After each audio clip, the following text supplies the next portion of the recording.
पुढची बातमी पाहूयात। मुंबई महापालिकेचा महापौर कोण होणार हे अजून जाहीर झालेलं नाहीये। मात्र नवे महापौर, उपमहापौर आणि समिती अध्यक्षांची बडदास्त ठेवण्यासाठी महापालिकेने उधळपट्टी सुरू केल्याची चर्चा सुरू झालेली आहे।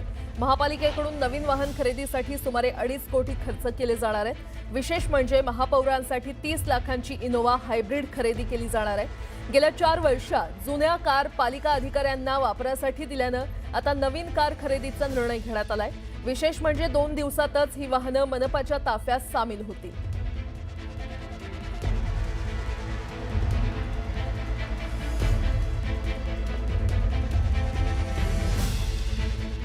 नेमकं हे प्रकरण काय आहे आपण ते ग्राफिक्सच्या माध्यमातून जाणून घेऊयात। बीएमसी कडून नव्या वाहन खरेदीवर करोडो खर्च करण्यात आलेला आहे।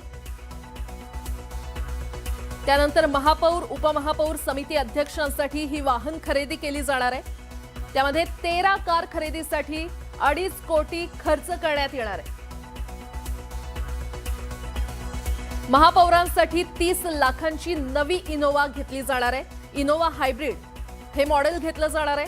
त्यानंतर उपमहापौर, समिती अध्यक्षांसाठी 12 स्कॉर्पिओ खरेदी केल्या जाणार आहेत आणि प्रत्येकी 18 लाखांना खरेदी या गाड्यांची केली जाणार आहे किंवा या स्कॉर्पिओ गाड्यांची खरेदी केली जाणार आहे।